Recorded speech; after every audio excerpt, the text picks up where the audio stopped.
नमस्कार, आप देख रहे हैं आज तक। आपके साथ मैं हूं अंजना ओम कश्यप। संसद का शीतकालीन सत्र, लेकिन कुछ भी ठंडा नहीं होने वाला है क्योंकि यहां आएगा तूफान और जबरदस्त मचेगा बवाल।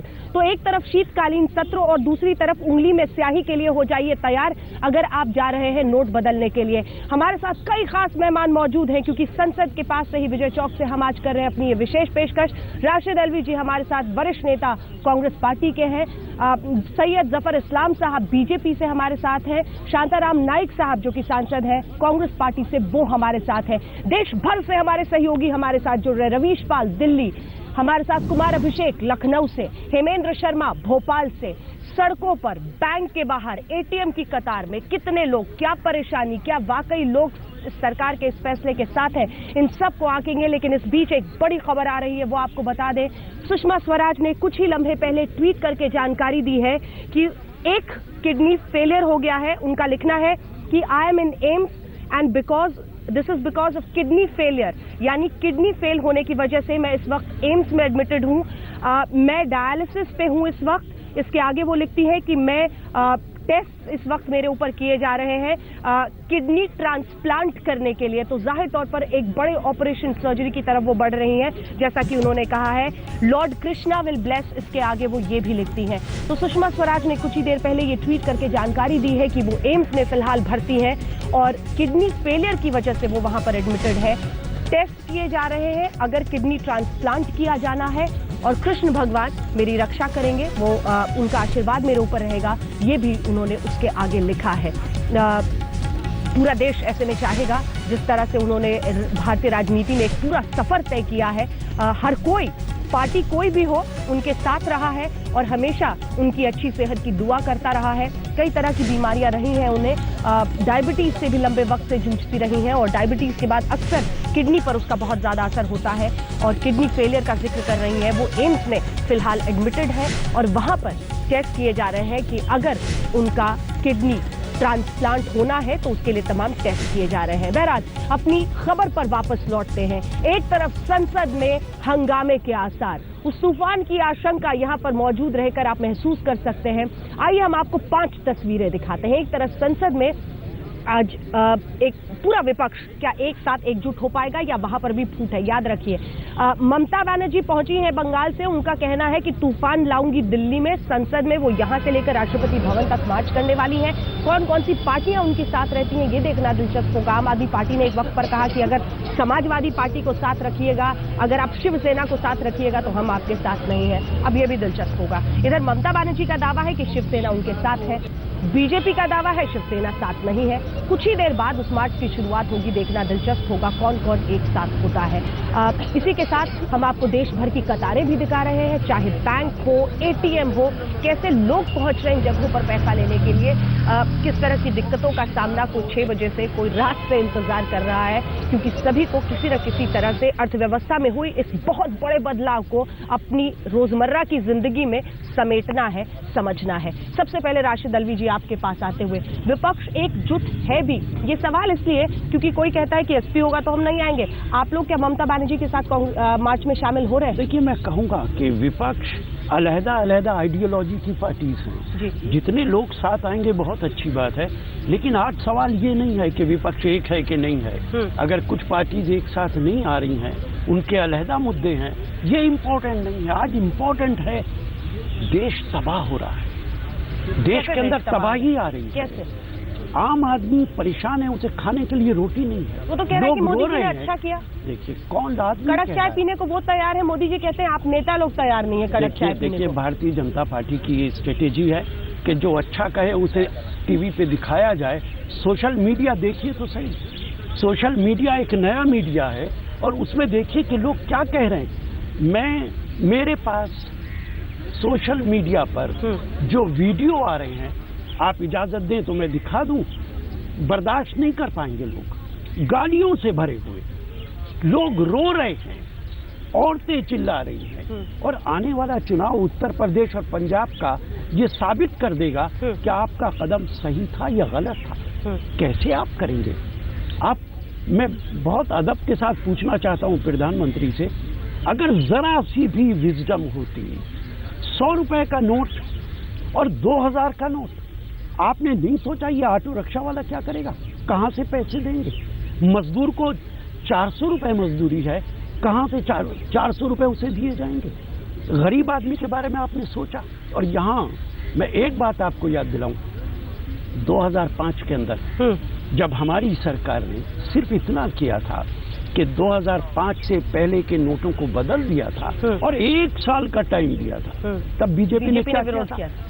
बीजेपी ने विरोध ही नहीं किया था, ये कहा था गरीब आदमी मर जाएगा। आम आदमी के बारे में कांग्रेस ने सोचा नहीं है। आज वो वीडियो इनको दिखाइए, वो प्रेस कॉन्फ्रेंस दिखाइए, जवाब दीजिए इस्लाम साहब। देखिए अंजना जी, आज सबसे बड़ी समस्या जो है भारत में थी वो काले धन की थी, करप्शन की थी। हमारी सरकार जो आई थी उससे हमने लोगों से वायदे किए थे, हमारी सरकार ने, प्रधानमंत्री ने वायदे किए थे कले धन पे कड़ी से कड़ी रुख अपनाएंगे। तो हमारी सरकार जिस दिन बनी उसके फौरन बाद हमने SIT फॉर्म किया और कई ऐसे काम किए, जैसे आप देखिए हमने अमेंडमेंट लाया बेनामी प्रॉपर्टीज के लिए, हमने लाया जो डबल एक्ट 2000 का नोट आपने वापस ला दिया। एक सेकंड, ये तो वही रटी रटाई बातें जो हम 4 दिन से टीवी पे सुन रहे हैं। 2000 का नोट लेके आए साहब, मध्य प्रदेश में कल ही कोई घूस दे रहा है 2000 के नोटों का, तो फिर आपने क्या निकाला और क्या वापस डाल दिया, ये समझाइएगा देश को कि अगर हम परेशानी झेल रहे हैं। आम आदमी जो सड़क पर था वो कह रहा था कि हम खुश हैं प्रधानमंत्री के फैसले से, भ्रष्टाचार कम हो, लेकिन जब आप 2000 के नोट ले ही आए तो फिर भ्रष्टाचार निकला कैसे? नहीं, देखिए आप इस पूरे स्ट्रैटेजी को समझिए।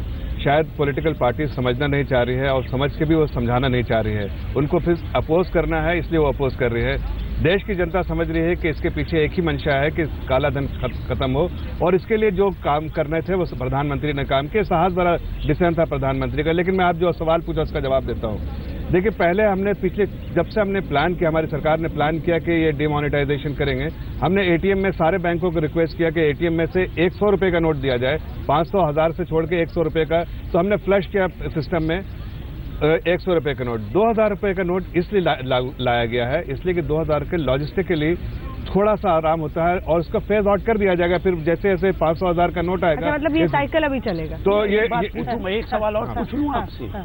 आपने अभी ऐलान किया कि 1000 का नोट भी जारी करेंगे, उस वक्त दिमाग नहीं लगाया आपने?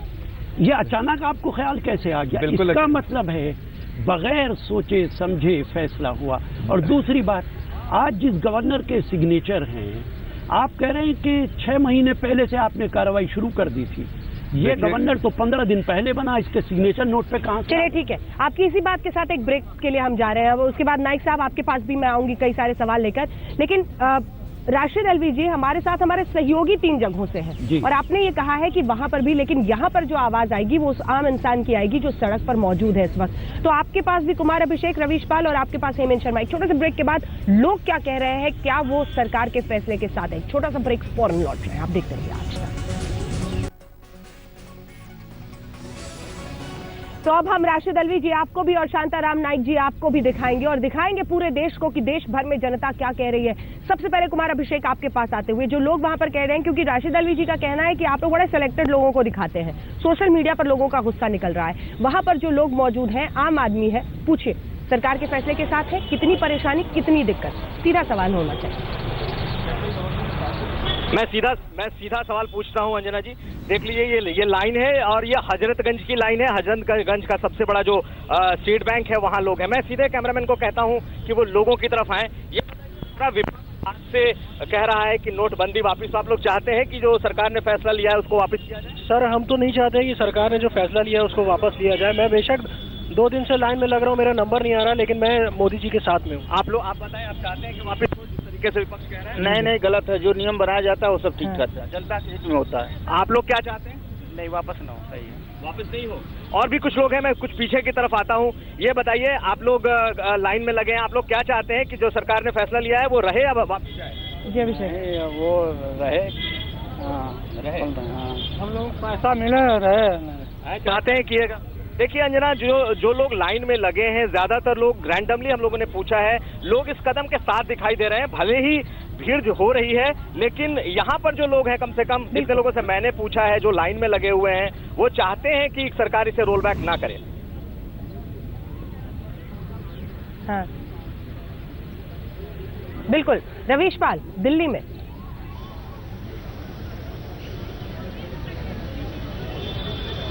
बिल्कुल अंजना जी, पहले आपको बता दें, दिल्ली जो कहती है देश की आवाज होती है, वो कहते हैं ना दिल्ली की आवाज देश की आवाज, तो ऐसे तमाम लोग इस वक्त हमारे साथ मौजूद है यहाँ पे दिल्ली में SBI ब्रांच के बाहर। आप लोगों से जानते हैं, आज से संसद का सत्र भी शुरू हो रहा है, क्या आपकी मांग है नेताओं से, क्या ये जो फैसला लिया गया है नोटबंदी का, इसे वापस लिया जाना चाहिए या कंटिन्यू करना चाहिए?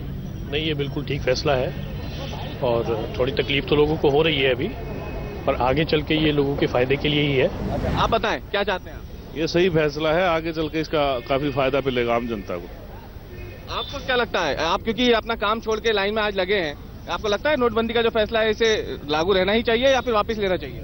ये जल्दी कंट्रोल करके जल्दी लाइन में आ जाना चाहिए। वैसे नहीं, लेकिन होना चाहिए। होना तो चाहिए। तो अंजना जी, ये दिल्ली की आवाज है, ये तमाम लोग जिनसे हमने सीधे बात करवाई है, इन सबका कहना है कि तकलीफ जरूर हो रही है, लेकिन देश हित के लिए ये कुछ दिनों के लिए तकलीफ सहने के लिए तैयार हैं। जी, वो ठीक है, ठीक है, बिल्कुल। भोपाल से जल्दी से हेमेंद्र, 2 लोगों की राय बस। देखिए, मैं आपको सीधे बात बताता, आज संसद सत्र शुरू हो रहा है, आप क्या चाहते हैं अपने नेताओं से? ये जो नोटबंदी है वापस हो या लागू रहे? नहीं, मैं नहीं बोलना चाहती। आप बोलना चाहेंगे? आप नहीं, आप ये आम पब्लिक से पूछो, आप दूसरों से पूछो, हम लोगों से क्या, हम तो वैसे ही गरीब तबके के लोग हैं।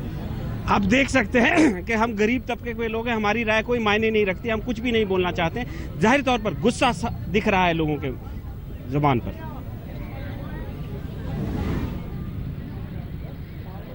ठीक है, तो भोपाल में थोड़ा सा गुस्सा दिखा नाइक साहब, बाकी जगह सब कह रहे हैं कि सरकार बहुत अच्छा करी, हम नोटबंदी वापस मत लीजिए।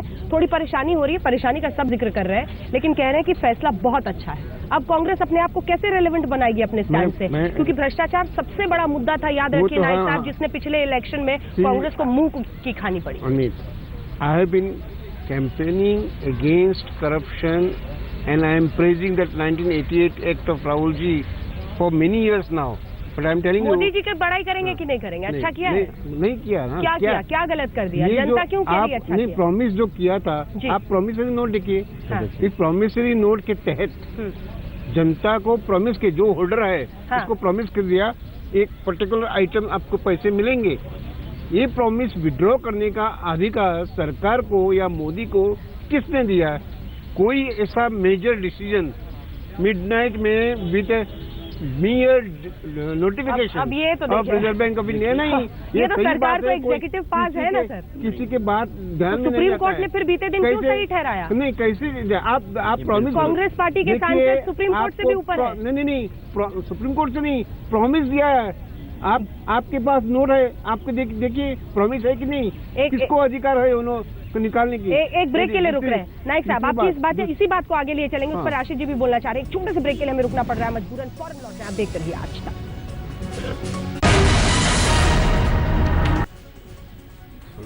तो जबरदस्त तूफान की आशंका अगर देश की संसद में है, तो जो लोग बैंक पहुंच रहे हैं उनकी उंगली में अब लगेगी स्याही। लेकिन इन सब के बीच हम विजय चौक से कर रहे हैं आपके लिए विशेष पेशकश। संसद बगल में, कुछ ही देर में माना जा रहा है प्रधानमंत्री का पूरा कारवां यहां से जाएगा। 10:30 बजे के बाद प्रधानमंत्री बोलेंगे, क्या वो कहते हैं इस पर सबकी नजर रहेगी। और इसी बीच तस्वीरें हम आइए पीछे की आपको दिखाते हैं, क्योंकि यहीं पर जहां पर हम सभी बैठे हुए हैं, राशिद अलवी जी हमारे साथ है, शांताराम नाइक जी है हमारे साथ, सैयद जफर इस्लाम साहब है, यहीं से पीछे प्रधानमंत्री का कारवां संसद भवन के लिए गुजरेगा। और यही उम्मीद की जा रही है कि एक तरफ विपक्ष इस पर बवाल मचाएगा, तो प्रधानमंत्री कैसे सरकार की तरफ से रणनीति को आगे ले जाते हैं, इस पर देश की नजर रहेगी। क्योंकि नोटबंदी एक ऐसा फैसला है जिसको मैं किसी भी हाल में वापस नहीं लूंगा, ये प्रधानमंत्री ने साफ कर दिया है। बीते दिन भी सर्वदलीय बैठक हुई थी, उसमें यही गुजारिश की गई थी कि जो काम होना है वो काम आप करने दीजिए। हमारी ये विशेष पेशकश यहां से जारी है। छोटे से ब्रेक के लिए रुक रहे हैं, फौरन लौटते हैं, आप देखते रहिए आज तक।